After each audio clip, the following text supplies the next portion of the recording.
Welcome back students. Now we will continue our chapter resource and development. अभी तक हमने इस चैप्टर में पढ़ा resources, classification of resources, development of resources, resource planning. Okay, तो अब हम इस चैप्टर में पढ़ेंगे conservation of resources. Last lecture में अब हमने कंजर्वेशन ऑफ रिसोर्सेज समझा था कि होता क्या है। अब इस पीडीएफ में एग्जाम्पल्स दिए हुए हैं वर्ल्ड वाइड क्या कंट्रीब्यूशन थी in regards to conservation of resources. Okay, तो सबसे पहला आता है एग्जाम्पल रोम का। अब क्या हुआ था इंटरनेशनल लेवल में, the club of Rome advocated resource conservation for the first time in a more systematic way in 1968। तो आपका ये पहला एग्जाम्पल हो गया कि रोम में, क्लब ऑफ रोम में पहली बार सिस्टमेटिक वे में कंजर्वेशन ऑफ रिसोर्सेज के बारे में बात की गई थी। वो भी कब? 1968 में, इन एट द इंटरनेशनल लेवल। ये आपका फर्स्ट एग्जांपल है। सेकंड, अगर हम देखें तो 1974 Gandhian philosophy was once again presented by Schumacher in his book small is beautiful. हमने पहले जो पिछला वीडियो था हमारा, उससे हमने इस चीज़ को बहुत डीपली स्टडी किया था कि गांधीयन फिलॉसफी क्या है, कि अगर कोई चीज़ कम है उसको हम सही से यूटिलाइज कर सकेंगे। तो वही चीज़ गांधीयन फिलॉसफी दोबारा एक बार सामने आई थी इसको मैकर की बुक में, which is small is beautiful. तो एक सेकंड आपका एग्जांपल हो गया। थर्ड क्या है? The seminal contribution with respect to resource conservation at the global level was made by Brundtland commission report in 1987। Okay, Brundtland commission report में भी ये चीज़ सामने आई थी कि हमें रिसोर्स कंजर्वेशन करना ज़रूरी है एट द ग्लोबल लेवल, जिसकी वजह से हम रिसोर्सेज को फ्यूचर जनरेशन के लिए सेव कर सकें और प्रेजेंटली भी सही से उसको यूटिलाइज कर सकें। देन आपका फोर्थ एग्जाम्पल क्या है? दिस रिपोर्ट, अब ये ब्रंटलैंड कमीशन रिपोर्ट के बारे में बता रहे हैं कि this report introduce the concept of sustainable development. Okay, now sustainable development तो आपको पता चल गया होगा कि होता क्या है। ऐसी डेवलपमेंट कि प्रेजेंटली इस टाइप से डेवलपमेंट हो कि हमारे इन्वायरमेंट को कोई नुकसान ना पहुंचे और फ्यूचर जनरेशन की नीड्स में कोई भी कॉम्प्रोमाइज़ ना हो, and advocated it as a means for resource conservation, which was subsequently published a book entitled Our Common Future। तो यहाँ पर एक इस वाले पॉइंट का एक सिंपल सा मीनिंग ये निकल के आता है कि ब्रंटलैंड कमीशन रिपोर्ट से एक कॉन्सेप्ट निकल के आया था सस्टेनेबल डेवलपमेंट, और वो भी एक बुक में इंटाइटल किया गया था अब कॉमन फ्यूचर। अगर हम सस्टेनेबल डेवलपमेंट को फॉलो करेंगे, इस चीज़ को हम अच्छे से अपनाएंगे, तो हमारा जो फ्यूचर है वो हम सबका कॉमन फ्यूचर है। अगर हम उसको सही से यूज़ करेंगे तभी तो हमारा फ्यूचर ब्राइट होगा, हम रिसोर्सेज को सही से कंजर्व कर सकेंगे। Another significant contribution was made at the Earth Summit at Rio de Janeiro, Brazil in 1992। ये चीज़ हमने अभी रिसेंटली पढ़ी थी पिछले लेक्चर में about this international earth summit which was the first international earth summit in regard to earth. तो ये आपके कुछ वर्ल्ड वाइड एग्जाम्पल है कि वर्ल्ड में क्या क्या कंट्रीब्यूशन थी in respect to conservation of resources. सबसे पहले रोम का एग्जांपल 1968 में, कि पहली बार वहाँ पर सिस्टमेटिक वे में रिसोर्स कंजर्वेशन की बात की गई थी। गांधीयन फिलॉसफी फिर से सामने आई, किसने लाया? स्कूमैकर ने अपनी बुक में स्मॉल इज़ ब्यूटीफुल इन 1974। ये सेकेंड एग्जांपल। अब ब्रंटलैंड कमीशन रिपोर्ट 1987, ये थर्ड डेट है, थर्ड ईयर है मतलब, जिसमें उन्होंने क्या किया था, किसको इंट्रोड्यूस किया था? Sustainable development. और ये कहा कि अगर हम सस्टेनेबल डेवलपमेंट को सही से फॉलो करेंगे रिसोर्स कंजर्वेशन के लिए, तो हमारा जो कॉमन फ्यूचर है सही से ब्राइट होगा, हम उसको रिसोर्सेज को सही से यूटिलाइज कर पाएंगे। और last but not the least 1992 Rio de Janeiro Brazil में फर्स्ट इंटरनेशनल अर्थ समिट हुई थी in contest to conservation of resources and for our global development and for saving our environment. Okay, now next topic is land resource. Land resource in India, आपको class 9th में ये चीज़ अच्छे से पता है, relief feature of our India, जहाँ पर हमने पढ़ा था कि India is very diverse country. अगर आप नॉर्थ में देखो कि इंडिया में माउंटेन्स भी प्रेजेंट हैं, प्लेन्स प्रेजेंट हैं, टेबल लाइक स्ट्रक्चर, और वी कैन टेबल लैंड भी हैं जिसको हम क्या बोलते हैं? प्लेट्यूज। तो India is basically a very diverse country, यहाँ पर वेरियस रिलीफ फीचर्स भी प्रेजेंट हैं। ठीक है, तो इसका फर्स्ट पॉइंट देखो क्या है? Land resources in India. Land is a natural resource of attest important. Land resource बहुत ज़्यादा इम्पॉर्टेंट है हम सब के लिए। क्यों? क्योंकि ये बहुत सारी नेचुरल वेजिटेशन सपोर्ट करता है। ऑब्वियसली अगर लैंड नहीं प्रेजेंट होगी तो वहाँ पर वेजिटेशन नहीं होगी। वाइल्ड लाइफ सपोर्ट करता है। हम लोग यहाँ पर रहते हैं लैंड में। इकोनॉमिक एक्टिविटीज़ लैंड्स के ऊपर होती है। Transport and communication system. India has land under a variety of relief features, namely mountains, plateaus, plains and islands as shown below. अगर हम परसेंटेज वाइज में देखें तो we have 43% of plains, 30% mountain, 27% we have plateaus. Plains में क्या होता है कि जहाँ पर पॉपुलेशन भी ज़्यादा होती है और वहाँ पर एग्रीकल्चर कंडीशन भी काफ़ी अच्छी होती है, इसलिए पॉपुलेशन वहाँ पर ज़्यादा होती है। माउंटेन्स में क्या होता है कि perennial flow of some rivers, वहाँ पर बेसिकली माउंटेन्स में रिवर्स ज़्यादा होती हैं।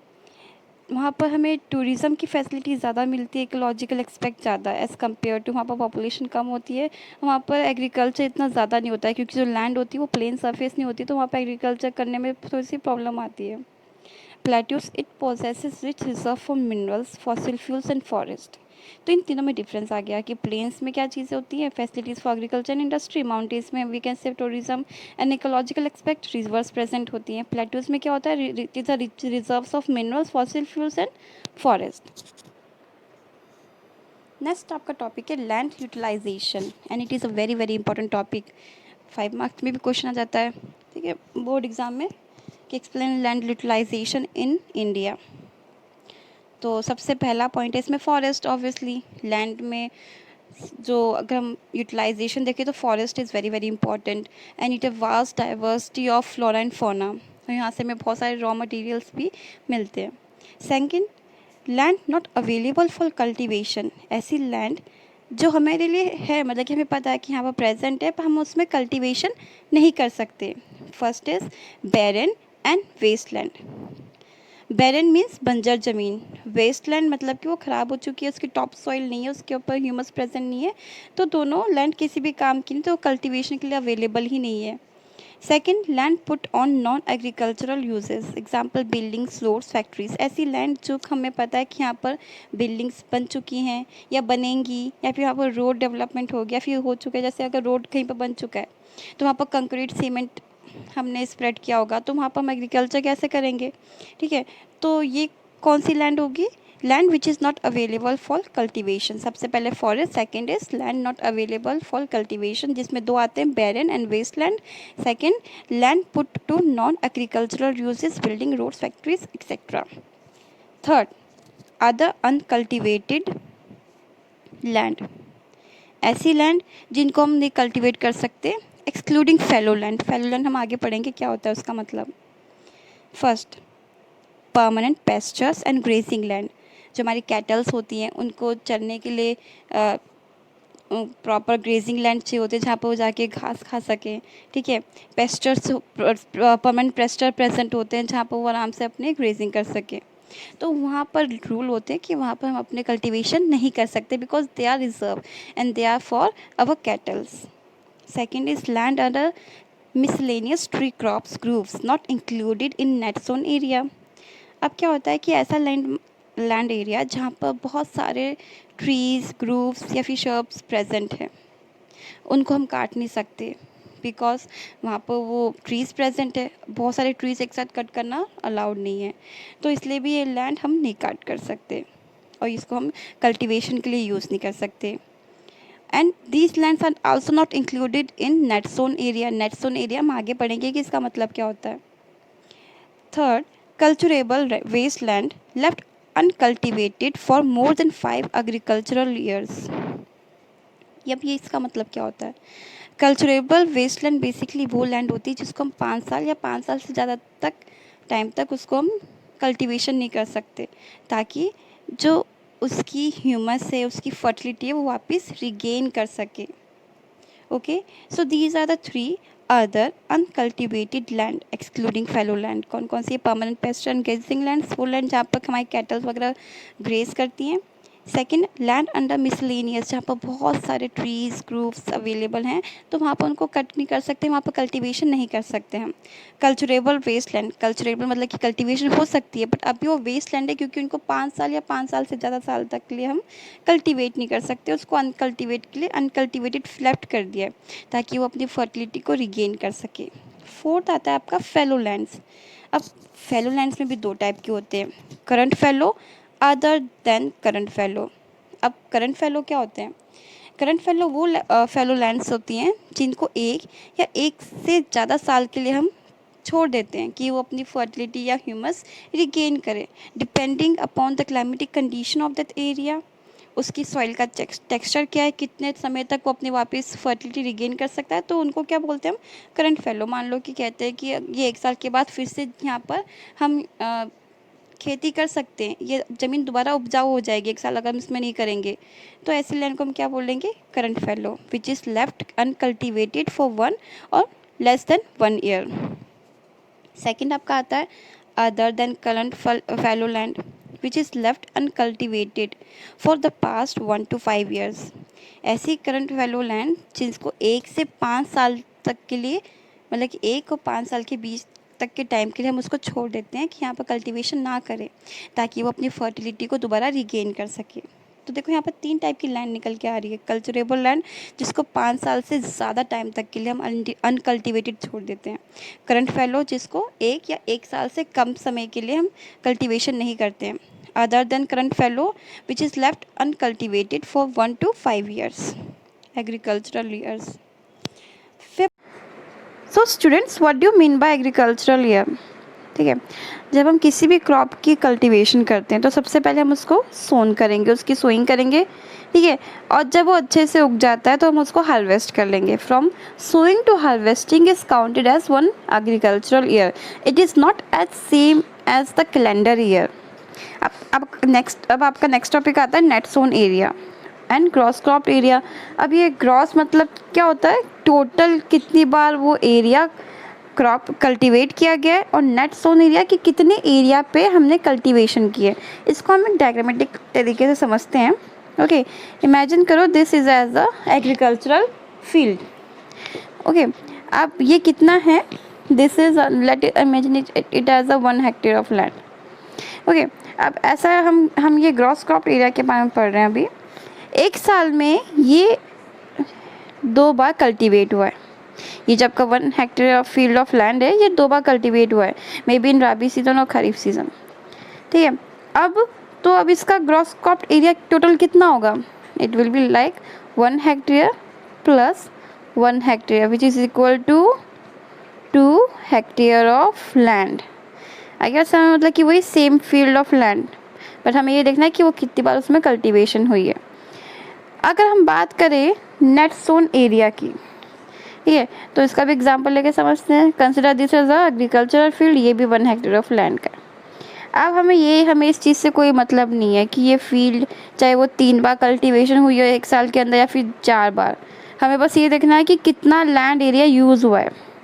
सो अब इसका आंसर क्या आएगा? इसका आंसर आएगा 1 हेक्टेयर।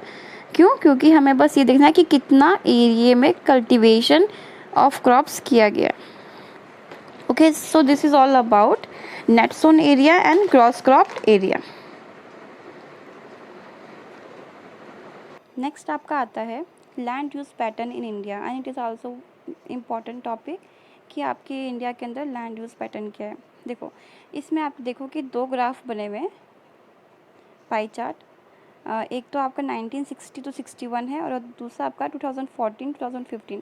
कुछ बुक में 2008 का भी पाई चार्ट गिवन है।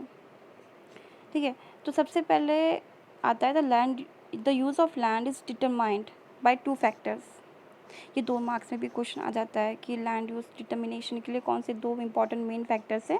तो वो मेन फैक्टर्स कौन से? आपके physical factors and human factors. Physical factors में जैसे topography, climate and soil types, climatic condition, type of soil, और टोपोग्राफी मीन्स आपके वहाँ का टोपोस्फियर, जो वहाँ की लैंड है वो कैसी है। Then human factors such as population density, उस एरिया में कितनी पॉपुलेशन है, टेक्नोलॉजिकल कैपेबिलिटी, उस पर्टिकुलर एरिया लैंडमास एरिया में टेक्नोलॉजी कितनी हम उसको यूज़ कर सकते हैं, कल्चर कैसा है, वहाँ का ट्रेडिशन कैसे हैं। अब डाटा हम एनालिसिस करते हैं। ठीक है, आप रफली देखो कि 1960 to 61 यहाँ पर फॉरेस्ट जो है आपका वो 18% है। ठीक है, और अगर हम देखें 2014 to 15 में यहाँ पर 23% हो गया। तो increase in forest area which is really good thing. अगर हम सेकंड देखते हैं barren and unculturable waste land which is red, यहाँ पर कितना 18.11%। अगर हम ये चीज़ 2014 में देखें तो बंजर ज़मीन या फिर जो अनकल्चरेबल वेस्ट लैंड थे वो कम होगी, उसको हमने उपजाऊ में या फिर उसको यूजेबल फॉर्म में कन्वर्ट कर दिया तो कितना हो चुका है वो 5.5%। Area under non agricultural air uses, ऐसा एरिया जो हम जिसमें हम एग्रीकल्चर नहीं कर रहे हैं तो वो कितना है आपका, यहाँ पर अगर देखें 1960 में तो कितना है 4.95%। अगर हम यहाँ पर देखें तो इट इज़ इंक्रीज टू 8.7%। ठीक है, नेक्स्ट आपका आता है permanent pasture and grazing lands and it is important. Grazing land और पेस्चर लैंड्स कभी भी कम नहीं होनी चाहिए, बट अगर आप यहाँ पर देखो ये 4.71 से 3.3% होगी, इट इज़ डिक्लाइन, तो ये अच्छी बात नहीं है। हम जो हमारी कैटल है फीड है उनके लिए हम ग्रेजिंग लैंड नहीं बचेंगे तो फिर उनके लिए भी तो खाने पीने की चीज़ों में कमी आ जाएगी ना। Area under tree crops and groves, मतलब कि ऐसे मिसलेनियस ट्री क्रॉप जहाँ पर बहुत सारे ट्रीज या फिर एक ग्रीन बेल्ट प्रेजेंट है, तो देखो यहाँ पर 1.5% है और इधर 2014-15 के पाई चार्ट में ये 1% ही रह गया, तो ये डिक्लाइन हुआ है, वो भी अच्छी चीज़ नहीं है।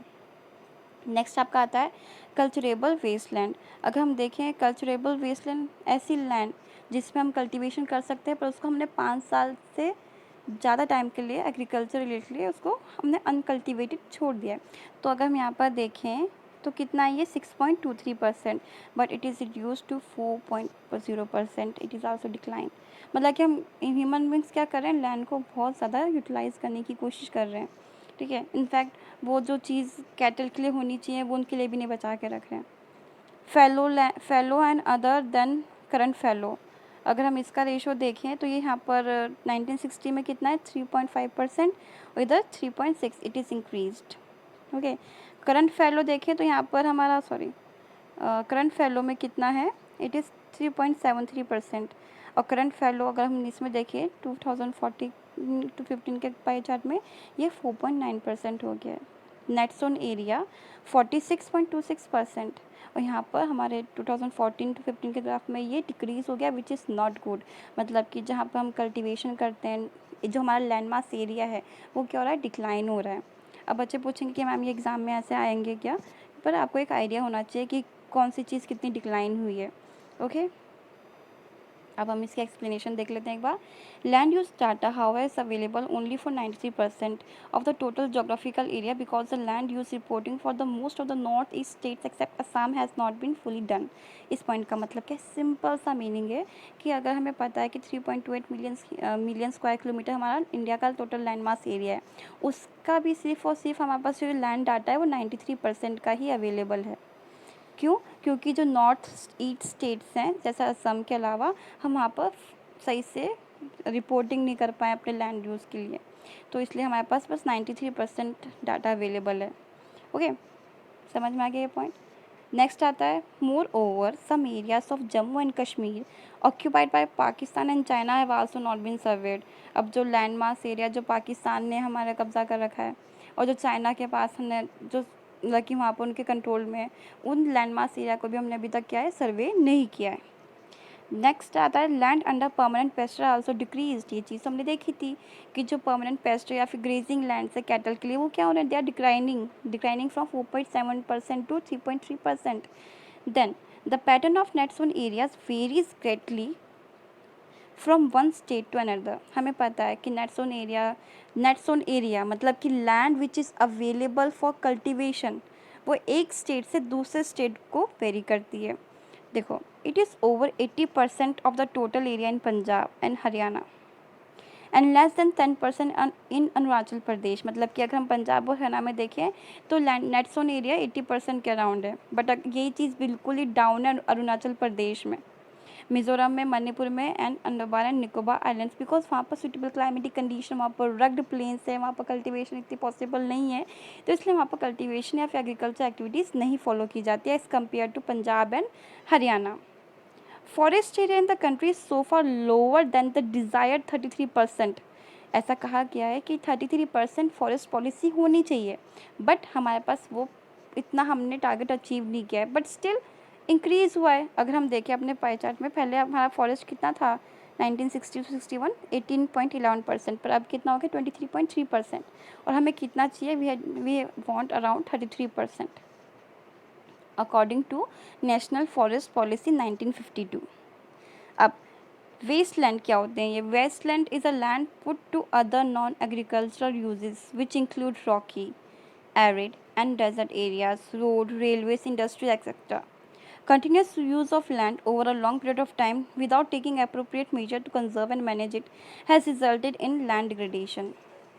क्या हो रहा है कि है ना, वेस्ट लैंड या तो बन जाती है, हम उनको प्रॉपरली लैंड्स को मैनेज नहीं करते हैं, या तो हम कंटिन्यूसली लैंड को यूज़ किए जा रहे हैं। हमारे पास जो एक टाइम पीरियड हमें बोल रखा है कि fallow land, current fallow land या फिर कल्चरेबल लैंड, एक टाइम पीरियड है कि इतने एग्रीकल्चर ईयर के बाद ही हमें इसको यूज़ करना है। हम नहीं उसको फॉलो कर रहे हैं, लैंड को डिग्रेड कर रहे हैं, ठीक है। कंटिन्यूसली रोड, रेलवेज, इंडस्ट्रीज़ बनाए जा रहे हैं, तो हमारी लैंड क्या हो रही है, दे आर डिग्रेडिंग, और जिसकी वजह से वेस्ट लैंड क्या हो रहे हैं, इंक्रीज़ हो रहे हैं। तो this is all about land use pattern in India. इसमें आपको क्या लर्न करना है? पहले तो एक सिंपल सा 2 मार्क्स का क्वेश्चन पूछ सकते हैं लोग कि कौन से 2 मेन फैक्टर्स हैं जो लैंड डिटर्मिनेशन के लिए हेल्पफुल है, physical factors and human factors. अगर आपको land use pattern in India 5 marks में आता है तो उसमें भी आपको प्रॉपरली, अगर आप ये पाई चार्ट थोड़ा बहुत अगर आप बना सकते हो तो ठीक है, नहीं तो इसको सही से, अगर आप ये जितना भी ये पॉइंट्स है इनको सही से लर्न कर लो, it is more than sufficient. और आप थोड़ा सा इसमें बता भी सकते हो कि फॉरेस्ट भी डिक्लाइन हो गया है और आपका ये पेस्टल लैंड डिक्लाइन हो गया है। इधर से आप देखो कि नेट जोन एरिया भी डिक्लाइन हुआ है। नेक्स्ट टॉपिक आता है आपका land degradation and conservation measures. Land degradation का मतलब क्या होता है कि लैंड को डिग्रेड करना, लैंड को ख़राब करना, लैंड का जो टॉप सॉइल है, जो लैंड की टॉप सॉइल होती है उसको बिल्कुल वहाँ से इरोड हो जाती है, जिसकी वजह से लैंड किसी भी काम की नहीं रहती है। Okay, large scale soil erosion, land degradation caused various reasons. अब उसके भी बहुत सारे रीजंस हैं, मैंने इसमें आपको बहुत सारे पॉइंट्स दिए हैं, ठीक है। 5 मार्क्स के अकॉर्डिंग सफिशिएंट है, क्योंकि बोर्ड एग्जाम्स में क्या है, इस टाइप के क्वेश्चन ज़्यादा पूछ जाते हैं, क्योंकि उनको लगता है कि बच्चे एटलीस्ट ये वाले आंसर अच्छे से अटैम्प्ट कर सकेंगे, क्योंकि उनके यूज टू हैं, ईजी टॉपिक्स हैं, तो बहुत ईजी सिंपल पॉइंट्स हैं। फर्स्ट पॉइंट क्या है, at present there are about 130 million hectare of degraded land in India. अब आप देखो कितना million, 130 million hectares of degraded land in India is present, which is 28% of it belongs to the category of forest degraded area. मतलब कि ये जो 130 million hectares है ना, उसमें 28% आपका फॉरेस्ट डिग्रेडेड एरिया है। वहाँ पर फॉरेस्ट या तो जल गए हैं, होता है ना, कभी कभी जंगलों में आग लग जाती है या फिर कभी वहाँ पर बाढ़ आ जाती है, तो वो फॉरेस्ट डिग्रेडेड एरिया आ गया। 56% कौन से हैं, water eroded area. Water eroded area क्या होता है, देखो जब बारिश आती है या फ्लडिंग प्रॉब्लम होती है तो फ्लड क्या करता है, वहाँ से अपने साथ है ना टॉप सॉइल भी भाग कर ले जाता है। अब जब टॉप सॉइल वहाँ से रिमूव हो जाएगी तो आपकी जो वहाँ की जो लैंड सरफेस है वो बिल्कुल किसी काम की नहीं रहती, फर्टाइल नहीं रहती, ह्यूमस प्रेजेंट नहीं होता, तो वो लिखता से हम क्या बोलेंगे उसको, degraded land. And the rest is affected by the सेलाइन and alkaline deposit, ठीक है। और दूसरी थर्ड कंडीशन क्या है, जब लैंड सरफेस में या तो सॉल्ट, सेलाइन मतलब कि सॉल्ट डिपॉजिट बहुत ज़्यादा हो जाए या फिर अल्कलाइन डिपॉजिट बहुत ज़्यादा हो जाता है, तब भी वो लैंड क्या जाती है, डिग्रेड हो जाती है। सिंपल सा पॉइंट है कि हमारे इंडिया के अंदर 130 million hectare of degraded land है, जिसका 28% हमारा फॉरेस्ट डिग्रेडेड है, 56% है वाटर इरोडेड, वाटर के द्वारा ख़राब की गई लैंड। कैसे, या तो फ्लडिंग सिस्टम से हो गया या फिर सेलाइन और अल्कलाइन डिपॉजिट से हो गया। Okay, second point, some human activity such as deforestation. Obviously human beings कहाँ जाएंगे, वो तो मेन ही है ना, इन सब चीज़ों की रिस्पॉन्सिबिलिटी लेते हैं। They are cutting trees, so which is resulting in deforestation, over grazing. अब एनिमल्स भी क्या करें, जब उनके पेस्चरल लैंड्स और ग्रेजिंग लैंड्स कम हो जाएंगे तो वो क्या करेंगे, ग्रेज ही करेंगे ज़्यादा, जहाँ पर उनको नहीं करना चाहिए, जो हमारे लिए जहाँ पर एग्रीकल्चर एक्टिविटीज़ होती हैं या फिर जहाँ पर मिसलिनियस ट्रीज़ या ग्रूव्स हैं उनको भी ग्रेज करेंगे। माइनिंग, अगर हम मिनरल्स हमें बहुत ज़्यादा चाहिए, इंडस्ट्रियलाइजेशन हो रहा है, ग्लोबलाइजेशन हो रहा है, हमें माइनिंग करने के लिए हमें मिनरल्स या फिर वैल्यूएबल प्रोडक्ट्स को निकालना है, तो उससे क्या होता है, लैंड में हम खुदाई करते हैं, उससे क्या होता है कि खुदाई करने के बाद या फिर क्वारिंग, मतलब जब हम उसको डीप डिगिंग करते हैं तो वो लैंड वहाँ की क्या हो जाती है, ख़राब हो जाती है, कि उसको हम ऐसे ही छोड़ देते हैं, उसको दोबारा सही से मैनेज नहीं करते, तो वहाँ की लैंड क्या हो जाती है, परमानेंट डिस्ट्रॉयड या परमानेंट डैमेज हो जाती है। तो सेकंड क्या हो जाती है, ह्यूमन एक्टिविटीज़ कौन कौन सी, deforestation, overgrazing, mining and quarrying to have contributed significantly in land degradation. देखो बहुत सिंपल से पॉइंट है। थर्ड आपका क्या आता है, माइनिंग साइट्स अबंडेंट, मतलब कि उसको ऐसे ही छोड़ दिया जाता है। माइनिंग करने के बाद उन पे बाद में कुछ भी एक्सिक्यूशन नहीं, मतलब कि एक्सकैवेशन वर्क नहीं किया जाता कि उनको जो डीप स्कार्स हैं उनको दोबारा फिल किया जाए, या फिर जो ट्रेसेस हैं ऑफ ओवर बर्निंग उनको दोबारा से सही किया जाए। नहीं, वो जहाँ पर हमने माइनिंग किया, जहाँ पर हमने डीप गड्ढे खोदे हैं किसी भी डायमंड, गोल्ड, आयरन, निकल, टिन, बॉक्साइट, इन सब मिनरल्स को निकालने के लिए, तो वो साइट्स क्या है वैसी की वैसी वहाँ पर ऐसे छोड़ देते हैं। उनको लगता है कि ये लैंड बिल्कुल डिग्रेड हो गई है, किसी काम की नहीं है, वहाँ पर कोई भी वर्क कंप्लीट नहीं किया जाता। उनको दोबारा से उसको रिगेन करने के लिए, उसकी फर्टिलिटी रिगेन करने के लिए कोई भी ऑप्शंस नहीं होते उन लोगों के पास, या फिर वो सोचते ही नहीं है, वो ऐसे उसको लेफ्ट कर देते हैं, जिसकी वजह से भी क्या हो रहा है, लैंड डिग्रेडेशन हो रही है। In states like Jharkhand, Chhattisgarh, Madhya Pradesh and Odisha, deforestation due to mining have caused severe land degradation. अब ये जो एरिया है ना, झारखंड, छत्तीसगढ़, मध्य प्रदेश, उड़ीसा, यहाँ पर मैक्सिमम हमारे मिनरल्स पाए जाते हैं। ठीक है, अब यहाँ पर मिनरल्स पाए जाएंगे तो उनको निकालने के लिए हमें डिगिंग भी करनी पड़ेगी, खुदाई भी करनी पड़ेगी। ठीक है, जिससे क्या होगा, माइनिंग और क्वायरिंग से वहाँ की जो लैंड है वो डिग्रेड हो जाएगी। तो ये भी रीज़न है कि वहाँ पर सीवियर लैंड डिग्रेडेशन कॉज हो रहा है। In states like Gujarat, Rajasthan, Madhya Pradesh and Maharashtra, overgrazing is one of the main reason for land degradation. इन जो स्टेट्स हैं यहाँ पर एनिमल्स के through overgrazing and main reason बन चुका है लैंड डिग्रेडेशन का, क्योंकि वो छोटे मोटे पौधे भी खाएंगे तो उससे क्या होगा कि वहाँ की रूट से निकल जाते हैं, और अगर वहाँ की रूट से निकल जाएगी, जब भी कभी बारिश आएगी तो फ्लड टाइप कंडीशन होती है, तो वो फ्लड अपने साथ पूरा टॉप सॉइल बहा के ले जाती है, जिससे वहाँ की लैंड डिग्रेडेशन प्रॉब्लम राइज होती है। Okay, next is in the states of Punjab, Haryana, Western Uttar Pradesh, over irrigation is responsible for land degradation due to water logging, leading to increase in salinity and alkalinity in the soil. बहुत अजीब सा point है कि ये क्या है, मतलब कि ओवर इरिगेशन कैसे है, क्योंकि यहाँ पर पानी उनके पास सुटेबल अमाउंट पे प्रेजेंट होता है।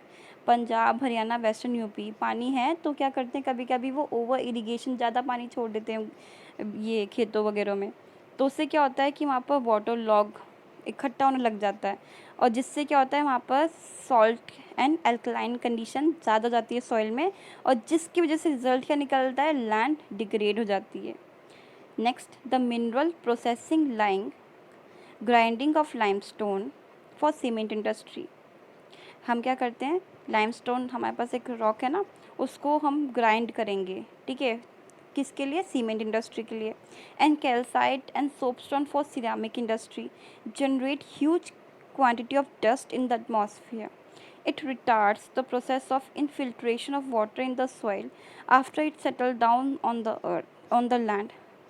ये दो प्रोसेस यहाँ पर नाम दिए हुए हैं कि जब हम लाइमस्टोन को ग्राइंड करते हैं सीमेंट इंडस्ट्री के लिए, या फिर कैल्साइट और सोपस्टोन को हम सिरेमिक इंडस्ट्री के लिए मतलब कि ग्राइंड करते हैं, तो इसका रिजल्ट क्या होता है, वो जनरेट करता है बहुत ज़्यादा अमाउंट में डस्ट एटमॉस्फेयर में, और वो डस्ट जब ज़मीन पे दोबारा नीचे आके फॉल हो जाता है, नीचे गिर जाता है सारा डस्ट, तो क्या करता है वो डस्ट है ना, पानी को फिल्टर नहीं होने देता नीचे ज़मीन के अंदर, तो उससे भी क्या होता है कि जो वहाँ की लैंड है वो ह्यूमस नहीं हो पाती है, फर्टाइल नहीं बना पाती अपने आप को, क्योंकि वो पानी नहीं अब्सॉर्ब कर पा रही है इन डस्ट पार्टिकल की वजह से। एक परत सी बन गई है ना वहाँ पर सेरामिक्स की या फिर लाइमस्टोन की, जिसकी वजह से वहाँ की लैंड इन रिजल्ट क्या हो जाती है, डिग्रेड हो जाती है।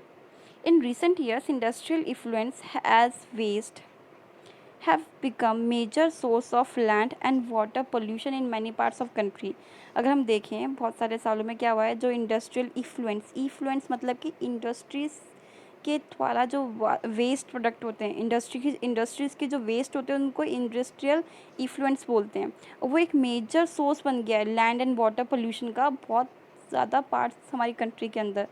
ठीक है, तो ये कुछ आपके पॉइंट्स हैं कि जिससे लैंड डिग्रेडेशन हो रही है हमारी कंट्री के अंदर। बहुत सारे पॉइंट्स हैं, इनमें से आप कोई भी 7 या 5 पॉइंट्स भी करके इनको प्रॉपर्ली एक्सप्लेन करोगे विद द प्रॉपर हेडिंग्स। ठीक है, जैसे अगर आपने लिखा है यहाँ पर माइनिंग साइट्स आर अबंडेंट, तो इसमें पहले आप हेडिंग डालो छोटी सी ऊपर कि mining sites are left abandoned, फिर नीचे उसको एक्सप्लेन करो। ठीक है, 5 मार्क्स के क्वेश्चन में आपको ऐसे ही करना है कि पहले आप थोड़ा सा इंट्रोडक्शन दोगे, फिर आपको उसके नीचे 5 पॉइंट्स लिखने हैं फॉर क्लेमिंग कि आप 5 मार्क्स के लिए पूरे एलिजिबल हो, तो उसके लिए एक स्मॉल सब हेडिंग लिखोगे।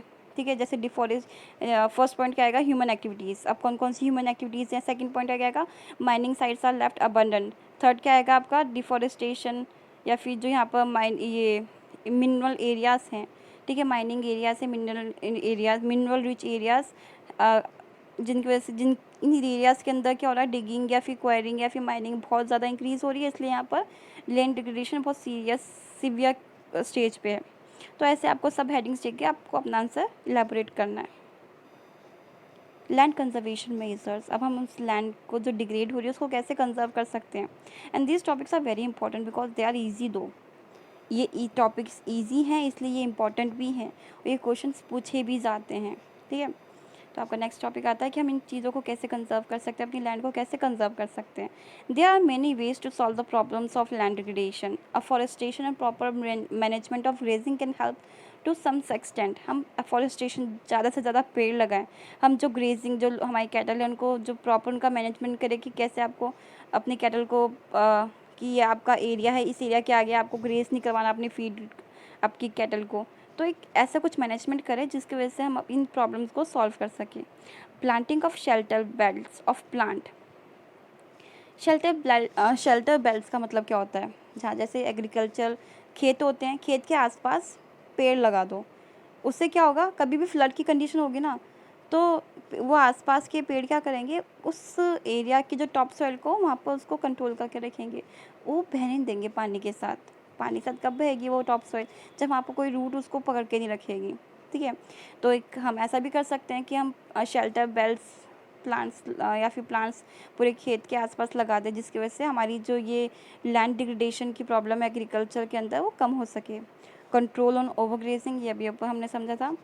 Stabilization of sand dunes by growing thorny bushes are some of the method to check land degradation. क्या होता है, बेसिकली अगर आप जैसलमेर साइड जाओ राजस्थान के तो वहाँ पर रेत के किले होते हैं, ठीक है, बड़े बड़े। अब जब बहुत ज़्यादा तेज़ हवा चलती है तो वो एक जगह से दूसरी जगह शिफ्ट हो जाती है। हम क्या कर सकते हैं कि वहाँ पर थॉर्नी बुशेस लगा सकते हैं, जिसकी वजह से अगर वहाँ पर थॉर्नी बुशेस होंगे तो उस सॉइल को, उस रेतीली सॉइल को पकड़ के रखेगी, तो वो वहाँ से हिलेगी नहीं, वो दूसरी जगह नहीं जाएंगी। तो ये भी एक सजेशन है। Proper management of waste land, जो वेस्ट लैंड है, जो ख़राब हो चुकी है लैंड, हम ऐसा कुछ ऐसे ऑप्शंस लें, ऐसी टेक्नोलॉजी यूज़ करें कि उसको हम दोबारा यूज़ में लाएँ। कंट्रोल ऑफ माइनिंग एक्टिविटीज़, हम माइनिंग करने के बाद, डिगिंग करने के बाद जो लैंड को ऐसे अबंडन छोड़ देते हैं उसको प्रॉपरली ट्रीट करें। हम उसको ऐसे ट्रीट करें कि दोबारा फिर से वहाँ पर कोई चीज़ हो सके। स्टार्ट तो करें, कम से कम वो बिल्कुल डैमेज तो ना हो। Proper discharge and disposal of industrial effluents, ये एक बहुत इंपॉर्टेंट चीज़ है, क्योंकि इससे क्या होता है, कभी कभी पॉइजनस चीज़ें भी पानी और लैंड में जाके मिल जाती है, जिससे बीमारियां होने का भी डर रहता है। तो हम ऐसा कुछ सिस्टम हो, वैसे है भी सही, प्रॉपर डिस्चार्ज सिस्टम बताया गया इंडस्ट्रीज़ को, बट कुछ लोग फॉलो करते हैं, कुछ नहीं करते, कुछ ऐसी इफ्लुएंट को पानी के अंदर बहा देते हैं। तो इसका प्रॉपर मैनेजमेंट होना चाहिए। And waste after treatment can reduce land and water degradation in industrial and सब